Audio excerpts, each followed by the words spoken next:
Bíblia ou acessá-la. O primeiro livro da Bíblia, Gênesis, capítulo 22, o texto está projetado, os textos estarão projetados. Gênesis capítulo 22, eu quero falar e refletir com você nesse semestre que já começou, mas já estamos no segundo semestre de 2022. Eu quero falar sobre algo muito importante, como eu citei aqui o Felipe, o Brendo, tantos, o nosso seminarista Valmir, com a sua esposa Kelly. Você, quando disse sim ao chamado de Deus, quando disse sim para Jesus, você resolveu obedecer a Deus. Eu quero falar sobre obediência, quero refletir você sobre obediência. Certa vez, numa célula, um senhor falou que um senhor que estava na célula falou que o alfabeto de Cristo Jesus era resumido em três letras: O, B, D4, O, B, D e C. Obedecer, se resumiria assim: tudo que Deus faz, nós devemos obedecer a Ele. Tudo que Deus fala, nós devemos obedecer a sua voz. Você achou aí o texto de Gênesis capítulo 22? Está projetado também, se você quiser acompanhar a leitura ali. Amém. Vamos ler o texto. Antes disso, deixa eu dar um start aqui no meu cronômetro, para não se perder no tempo. Pronto. Passando algum tempo, Deus pôs Abraão à prova, dizendo-lhe: Abraão, ele respondeu: eis-me aqui. Então disse Deus: tome seu filho, seu único filho, Isaque, a quem você ama, e vá para a região de Moriá, Monte Moriá. Sacrifique-o ali como um holocausto num dos montes que lhe indicarei. Na manhã seguinte, Abraão levantou-se e preparou o seu jumento. Levou consigo 2 de seus servos e Isaque, seu filho. Depois de cortar a lenha para o holocausto, partiu em direção ao lugar que Deus lhe havia indicado. No terceiro dia de viagem, Abraão olhou e viu o lugar ao longe. Disse ele aos seus servos: fiquem aqui com o jumento enquanto eu e o rapaz vamos até lá.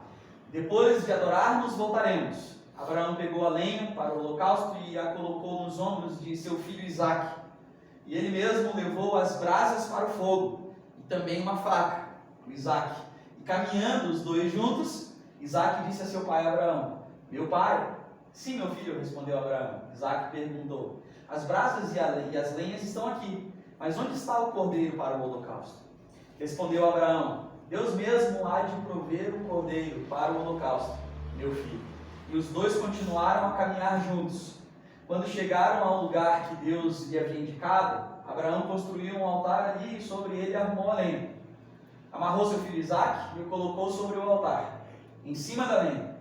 Então estendeu a mão e pegou a faca para sacrificar o seu filho.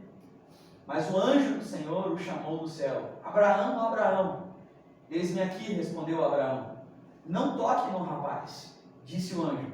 Não lhe faça nada. Agora eu sei que você teme a Deus, porque não me negou seu filho, o seu único filho. Abraão ergueu os olhos e viu um carneiro preso pelos chifres num arbusto. Foi lá pegá-lo e o sacrificou como holocausto em lugar de seu filho. Abraão deu àquele lugar o nome de O Senhor Proverá. Por isso até hoje se diz: no monte do Senhor se proverá. Pela segunda vez o anjo do Senhor chamou do céu a Abraão e disse: juro por mim mesmo, declara o Senhor, que por ter feito o que fez, não me negando seu filho, seu único filho, esteja certo de que o abençoarei e farei seus descendentes tão numerosos como as estrelas do céu e como as areias da praia do mar. Sua descendência conquistará as cidades dos que lhe forem inimigos, e por meio dela, da sua descendência, todos os povos da terra serão abençoados, porque você me obedeceu. Até aqui, louvado seja Deus pela sua palavra, amém? Amém. Abraão, ele é considerado o pai da fé, você sabe disso, sim? Sim. Amém. Abraão é o pai da fé. As 3 maiores religiões monoteístas do mundo têm como Abraão o seu pai: o cristianismo, o islamismo e o judaísmo. As 3 maiores religiões monoteístas do mundo têm em Abraão como o pai da fé. Por que Abraão é considerado o pai da fé? Porque ele obedeceu. obedeceu ao chamado de Deus, à voz de Deus. Uma vida de obediência é uma vida de bênçãos. A palavra de Deus nos alerta a isso. Obedecermos aos nossos pais, sim. Obedecermos a Deus, obedecermos às autoridades que nos é imposta. A vida de obediência é uma vida de bênção. Eu já li aqui um texto muito legal, mas eu quero ler de novo, pela terceira vez talvez, aqui para você, que fala sobre talvez uma expectativa que você tem com relação ao seu futuro. E a história diz o seguinte: um homem era muito rico. Quando ele morreu, ele deixou as suas terras para os seus filhos. Todos eles receberam terras férteis e bonitas, com exceção do mais novo. O mais novo não. Para quem sobrou, o mais novo, um charco inútil para a agricultura. Os amigos do irmão desse mais novo se entristeceram com isso e o visitaram, lamentando essa injustiça de ter ficado com o pior terreno. Mas ele só lhes disse uma coisa aos seus amigos: se isso é bom ou se é ruim, o tempo dirá. E você conhece a história, sim? Se isso é bom ou ruim, o tempo dirá.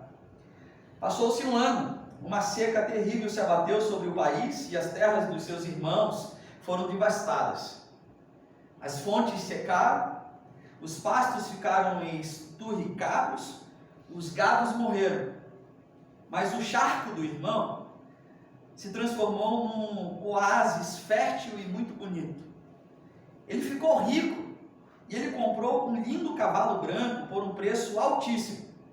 Os seus amigos organizaram uma festa porque coisa tão maravilhosa lhe tinha acontecido. Mas dele só ouviram uma coisa: se isso é bom ou se é ruim, o tempo dirá. No dia seguinte, esse cavalo bonito que ele tinha comprado, e muito caro, fugiu. E foi grande a tristeza desse homem. Seus amigos vieram até esse homem de novo e lamentaram o acontecido. Veja que triste, você comprou um cavalo lindo, tão bonito, e esse cavalo agora fugiu. Que coisa triste. Mas esse homem, mais uma vez, lhe disse: se é bom ou se é ruim, o tempo dirá. Passados alguns dias, o cavalo voltou. Para surpresa desse homem, esse cavalo que havia fugido, havia trazido com eles mais outros cavalos, muito bonitos. Vieram os amigos, vendo essa situação toda, e procuraram o homem e disse: veja que coisa boa, vamos celebrar essa riqueza. O seu cavalo que havia fugido voltou, e voltou com outros cavalos muito bonitos. E esse homem olhou para esses amigos e disse o quê? Se isso é bom ou ruim, o tempo dirá. O cavalo corcoveou quando ele estava montando nesse cavalo. O filho desse homem estava montando o cavalo certa vez. Esse cavalo deu uma empinada. O filho desse jovem aí caiu no chão, quebrou uma perna. E aí os amigos viram isso, voltaram na casa do jovem e falou que veja esse cavalo que voltou, tá vendo que desgraça, que coisa ruim. Se não fosse esse cavalo, seu filho não teria caído do cavalo, quebrado a perna, teria ficado aí desse jeito. E o homem respondeu o quê? Se isso é bom ou se é ruim, o tempo dirá. Passado poucos dias, houve uma guerra e as pessoas vieram para buscar o jovem que era jovem para ir para a guerra. Mas esse jovem estava machucado. E aí esse jovem foi livre de ir para a guerra. E aí os amigos viram, foram lá e disseram o que para esse amigo? Que coisa boa, o seu filho foi livre de ir para a guerra. Veja só que coisa boa, ele ia poder cair do cavalo, quebrado a perna, ele foi livre de ir para a guerra. E esse homem disse o que para os amigos? Se é bom ou se é ruim, o tempo dirá. Se é bom ou se é ruim, o tempo dirá. O que nós fazemos enquanto nós não sabemos se a situação que nós estamos vivendo é de fato uma desgraça, é algo ruim? Mas está vendo também? Olha só essa situação que eu estou vivendo. Olha a igreja como está. Olha essa família. Olha a minha situação de vida. Olha como eu estou vivendo. Esse texto nos ensina o quê? Se isso é bom ou se é ruim, tempo dirá. E o que nós fazemos enquanto o tempo não diz? O que nós fazemos enquanto nós não temos direção do Senhor? O que nós fazemos enquanto as portas não se abrem? O que nós fazemos enquanto aquele resultado favorável que a gente gostaria não vem? Nós podemos fazer muitas coisas. Nós podemos espernear, nós podemos sair brigando com as pessoas, nós podemos sair reclamando, nós podemos sair fazendo tantas coisas. Mas nós podemos orar, nós podemos obedecer. O Abraão, ele é esse exemplo de homem obediente, de fé obediente. Esse é o exemplo de Abraão. Para a gente, para mim, como pai da fé, um homem que obedeceu. E eu quero compartilhar 3 bênçãos que a obediência traz sobre as nossas vidas, pelo fato de nós obedecermos a Deus. E a primeira delas é que quando nós obedecemos, nós conseguimos vencer as nossas lutas interiores, que são tantas. Lutas emocionais é aquele sentimento que diz, faça isso, não deixe barato, olha só o que está acontecendo, está vendo? Ou quando a gente se omite, porque a omissão é um pecado também. Eu tenho escutado líderes e pastores, que dizem, eu não vou opinar sobre isso, eu não vou me meter nesse assunto. A omissão também é um pecado, que Deus repudia. Assim como também causar intrigas, assim como também difamar o outro. Tudo é pecado. Mas nós precisamos vencer as lutas interiores. Versículo 1 e 2 diz o seguinte: passado algum tempo, Deus pôs Abraão à prova, dizendo-lhe, Abraão, ele respondeu, eis-me aqui. E o texto continua dizendo, então disse Deus, tome o seu filho, seu único filho, Isaque, a quem você ama, e vá para a região de Moriá, Monte Moriá. Faça o que ali? Sacrifique-o ali como holocausto, num dos montes que lhe indicarei. Os sacrifícios faziam parte da cultura. Os sacrifícios faziam parte. Os povos faziam isso costumeiramente. Era a maior prova de fidelidade que as pessoas podiam mostrar com relação à sua fé ao Deus, ao seu Deus. Só que se tratando de Abraão, havia algo em jogo. Na vida, no caso de Abraão, o que estava em jogo aqui era o futuro da sua família. Por quê? Isaque era seu único filho. E como uma constituição de família, uma estrutura de família, de clã, tribal que Abraão vivia, a sua família dependia de Isaque. O futuro da sua família dependia do Isaque. Então o que estava em jogo aqui não era só a vida do Isaque, mas a continuação da vida da família do Abraão. Você entende isso, amém? Isso estava em jogo aqui. O futuro da família dependia da próxima geração que viria através de Isaque. Você consegue imaginar então essa situação que Abraão está passando? Todas as questões que estavam passando na cabeça do Abraão. Como assim, Deus? E as promessas? Nós estamos em Gênesis capítulo 22. Abraão, ele surge lá em Gênesis capítulo 12. Esse personagem, esse homem da fé. Provavelmente aqui, passado muito tempo da sua experiência com Deus, e de ter dado o passo de obedecer ao chamado de Deus, muitas coisas entram em questões aqui. O pacto que Deus fez com ele lá em Gênesis capítulo 12, a saída de Abraão para uma terra estranha, porque Deus diz, vou te mostrar um lugar, vai, apenas vai. Sim, esse foi o chamado de Abraão, Gênesis capítulo 12. A promessa de um filho na velhice. Lembra disso? Mais uma promessa Deus tinha feito.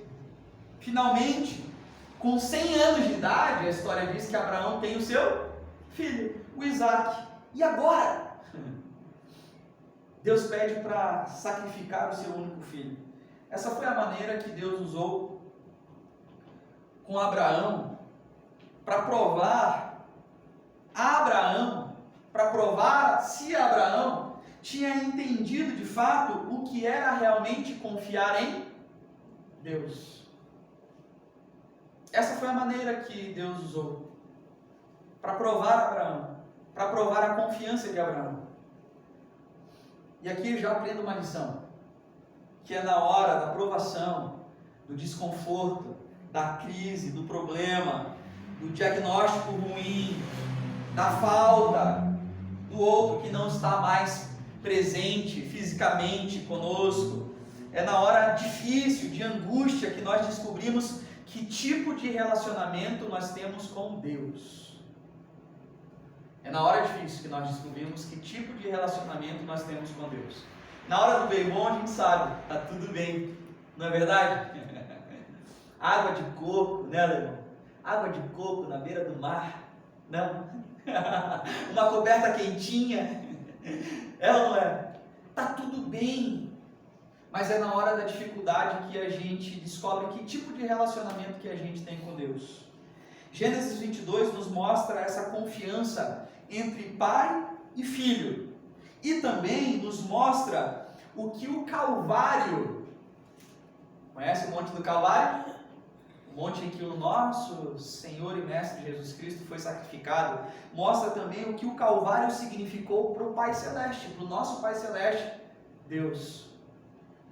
Versículo 2, nós lemos: tome seu filho, seu único filho Isaque, a quem você ama.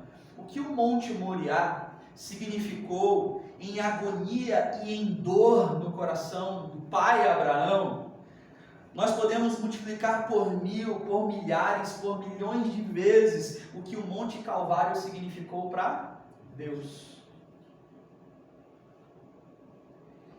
Versículo 3 diz o seguinte: na manhã seguinte Abraão levantou-se e preparou o seu jumento, levou consigo 2 de seus servos, levou seu filho Isaque. Depois de cortar a lenha para o holocausto, partiu em direção ao lugar que Deus lhe havia indicado. Você consegue imaginar a luta do Abraão caminhando para um lugar de morte, de sacrifício? Será que eu não estou enganado? Será que foi Deus mesmo que falou desse negócio maluco de eu ter que matar meu filho? Que coisa louca! Será que não foi uma voz, não foi algo da minha cabeça?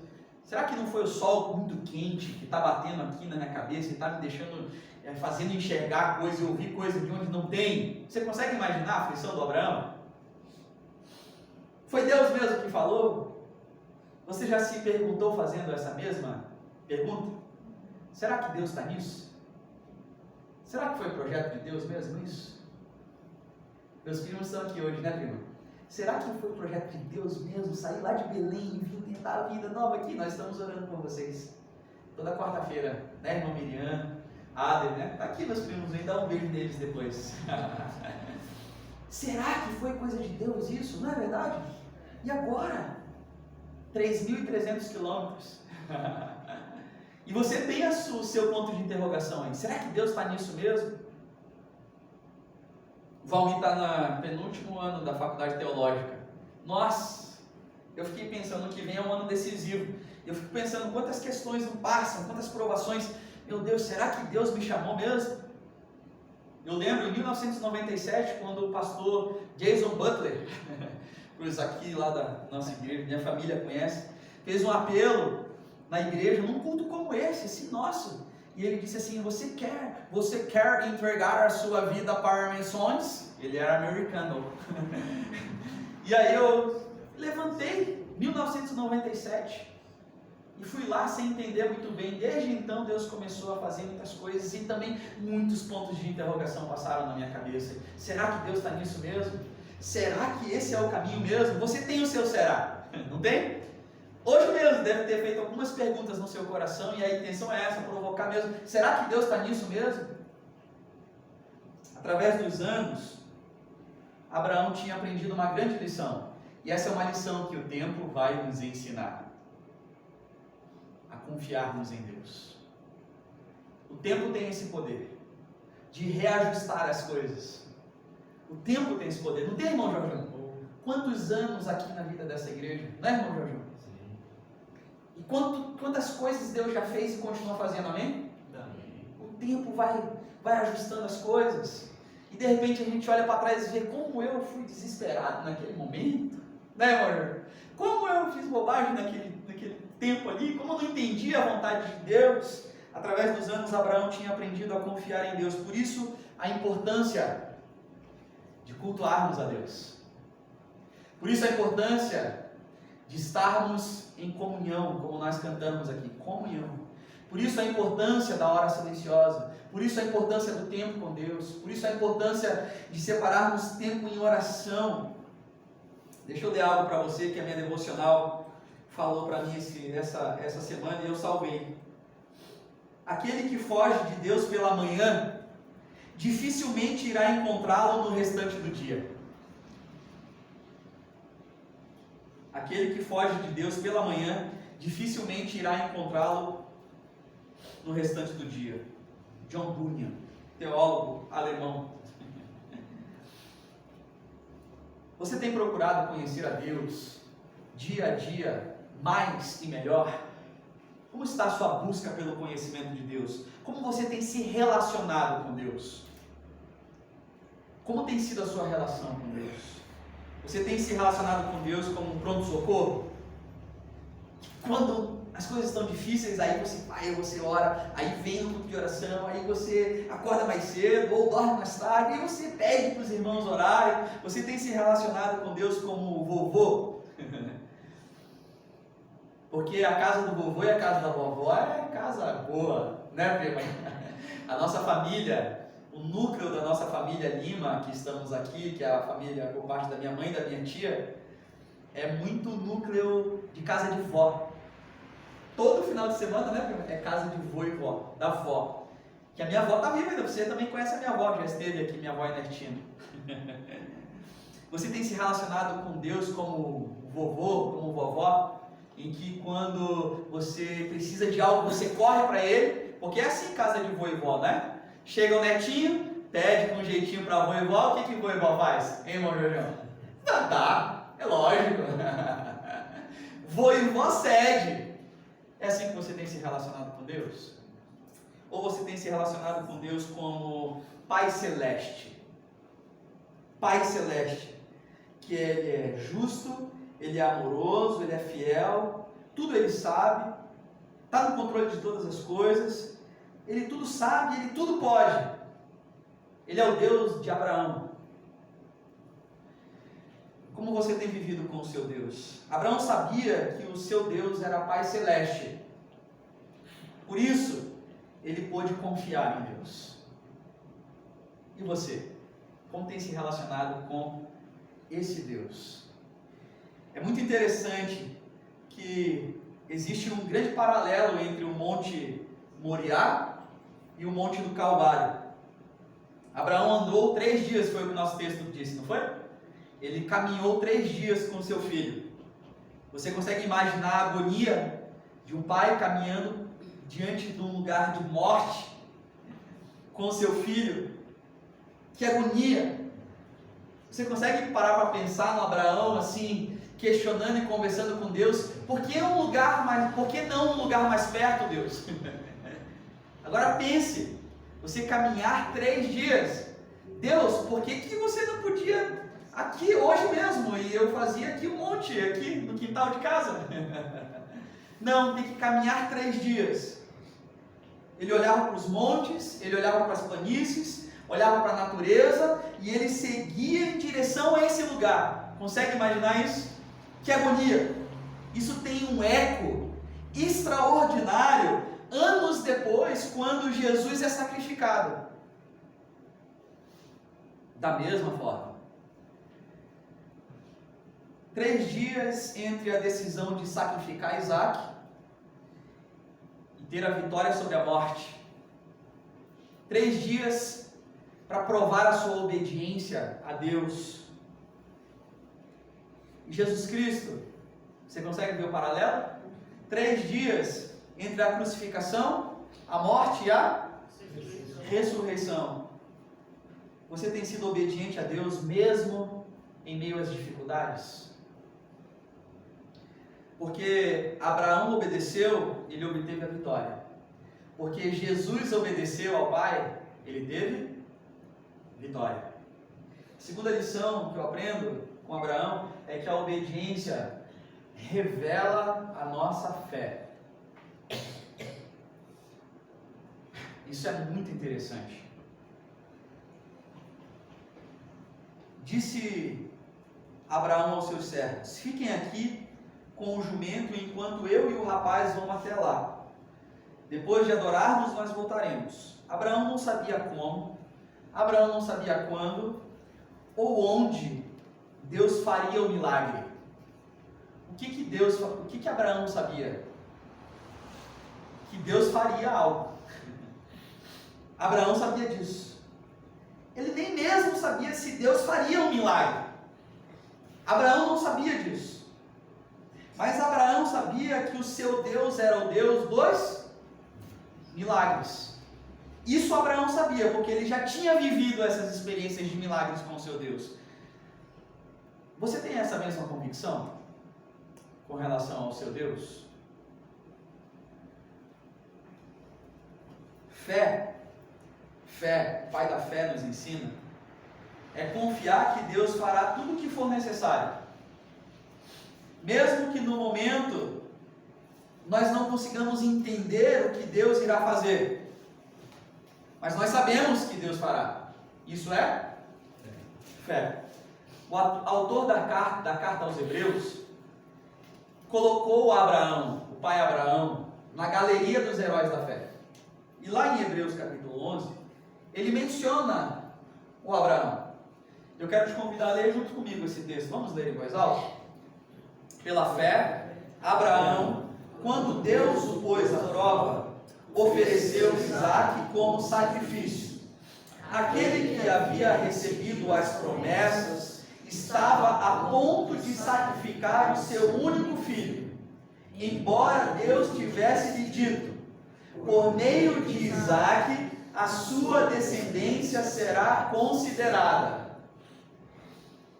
A nossa fé é revelada quando nós obedecemos. Na rebeldia, na desobediência, no momento de espernear, no momento de injustiça própria, no momento de briga, não é aí que a nossa fé é revelada. A nossa fé é revelada quando nós obedecemos. Obedecemos a palavra de Deus. Versículo 6 diz que Abraão pegou a lenha. Olha a obediência de Abraão. Para o holocausto. E a colocou nos ombros do seu filho Isaque. E ele mesmo levou as brasas para o fogo e a faca. E caminhando os dois juntos, foram. Esse é o retrato do sacrifício que começa no coração e se revela em ação. Você consegue entender isso? Diga amém.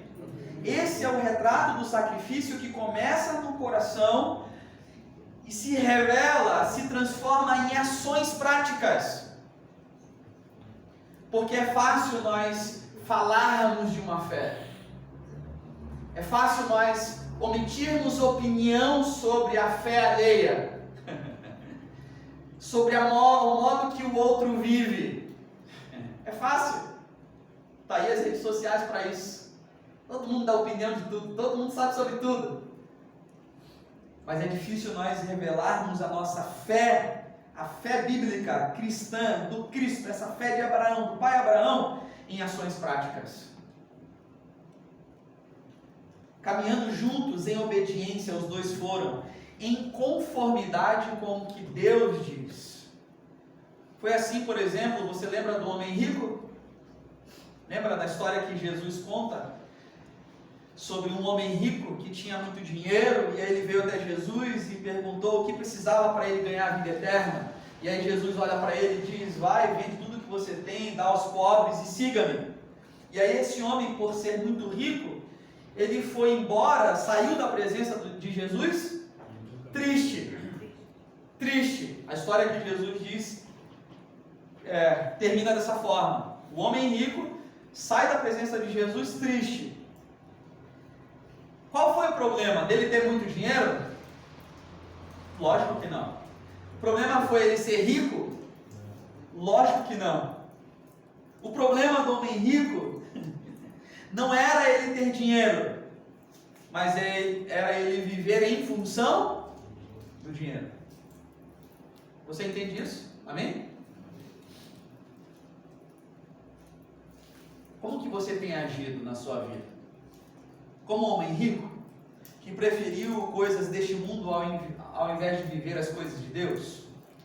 Ou como Abraão, que confiou em Deus até a vida do seu único filho? Único filho. E a pergunta que esse texto fez para mim mesmo, e eu compartilho contigo, é: hoje, qual é o Isaac da sua vida? Qual é o Isaac da sua vida?